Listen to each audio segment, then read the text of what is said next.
By day 7, Noggo no longer trusted his own eyes. There had been a man sitting in the corner for 3 hours. Nobody remembered letting him inside. Nobody remembered him speaking. And when Noggo finally gathered the courage to approach him, there was nobody there. Half the room insisted the chair had always been empty. The other half had been talking to him. 7 days earlier, every human on Earth had gone to bed. Not one of them fell asleep. The end of civilization began with people checking the time, then checking it again, then becoming personally offended by the existence of 3 in the morning. Noggo changed pillows, positions, and possibly religions. Nothing worked. Across the world, billions of people were doing exactly the same thing. Couples whispered, "Are you awake?" to people whose eyes were visibly open. Parents carried babies through hallways that suddenly felt much longer. Night workers noticed nothing. Their surprise was scheduled for later. There was no explosion, no warning, no mysterious light in the sky. Sleep simply stopped arriving, and because it happened privately, humanity spent the first night feeling individually broken. Morning arrived and the world dragged itself to work. One sleepless night felt miserable but survivable. Everyone assumed they would catch up later. Then someone posted a simple question: "Did anyone else not sleep?" The replies arrived faster than anyone could read them.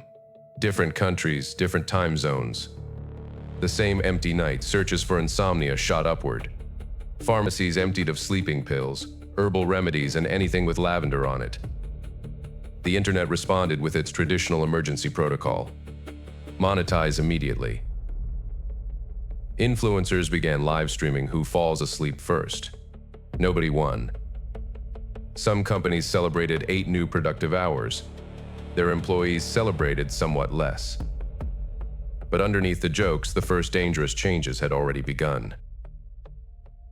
After a full day awake, attention, reaction time, and judgment begin deteriorating. You may still feel functional. That does not mean you are functional. Around 24 hours awake can impair performance comparably to serious alcohol intoxication. Not because sleeplessness and alcohol affect the brain identically, but because both can make confident people dangerously bad at simple decisions. Normally, the exhausted brain eventually forces brief microsleeps. The person may look awake while their brain stops processing information. In our scenario, even that emergency system is gone. Humanity can become exhausted, but never cross into sleep. A second night passed without one confirmed case of natural human sleep. Now, it was no longer insomnia. It was an event online. People gave it a shorter name: the wake. Scientists tested light, temperature, medication, and electrical stimulation. Exhausted patients closed their eyes, but their brains never entered normal sleep. No virus appeared, no environmental trigger, no explanation. Governments advised people to avoid driving and operating dangerous machinery. Unfortunately, avoiding machinery is difficult when machinery provides your water, or electricity, or oxygen in an intensive care unit. Modern civilization expects tired workers. It survives by replacing them with rested ones. But now the next shift was just as exhausted as the last. Flights were grounded, trains slowed, factories began shutting down. Not because everything had failed, but because nobody could safely operate it. By day 3, exhaustion was no longer only making people slow, it was changing what some people believed they could see. Shadows moved, straight walls rippled, ordinary noises gained imaginary sources. Not everyone hallucinated at the same time or in the same way. That made the world harder to trust, not easier. Was that emergency genuine misinformation, or someone's exhausted brain filling in the gaps? News presenters lost their place halfway through sentences. Experts contradicted statements they had made 5 minutes earlier. Social media became a machine for distributing panic between impaired brains. Noggo looked outside and saw someone standing beneath a streetlight. He looked away. When he looked back, the street was empty. This was when humanity stopped asking, "Why can't we sleep?" and started asking, "Can I still trust myself?" Not everyone experienced the wake from the same kind of bedroom. The wealthy retreated into private clinics, secure compounds, and converted bunkers. Inside, perfect darkness, perfect silence, and extremely expensive desperation. Private doctors tried sedatives, experimental combinations, and carefully controlled environments. Then came the proposal everyone with enough money eventually made. Just knock me out. But unconsciousness is not automatically sleep. Anesthesia disrupts consciousness differently and can suppress breathing. It is not a 12-hour spa treatment for an otherwise healthy customer. And evidence suggests it cannot simply replace every restorative function of natural sleep. Money still bought food, security, medication, and freedom from dangerous work. Outside, millions continued driving, delivering, cleaning, and caring because stopping meant hunger. The condition was universal. The danger was not. But the wealthy had overlooked one minor staffing problem. Their doctors, technicians, pilots, and guards could not sleep either. Wealth delayed the collapse. It could not hire someone from outside humanity. The cat was unavailable for medical consultation. By day 4, some people experienced complex hallucinations and disordered thinking. After longer deprivation, some developed paranoid or delusional beliefs. Others remained comparatively coherent, which made them responsible for everything. Governments tried simplifying the world before their operators lost control of it. Electricity was redirected toward hospitals and water treatment facilities. Dangerous factories were shut down deliberately. Emergency broadcasts repeated instructions simple enough to remember. But every solution required someone capable of carrying it out. Hospitals filled with crashes, falls, panic attacks, and accidental overdoses.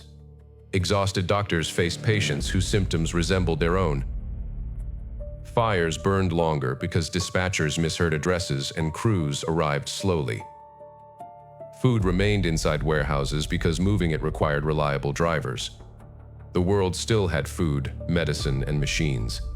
It was losing the human attention needed to place them correctly. Civilization was not being destroyed. It was being left unattended. By day 6, national governments still existed mostly in the grammatical sense.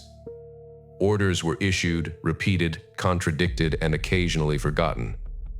Some military and emergency units stayed organized.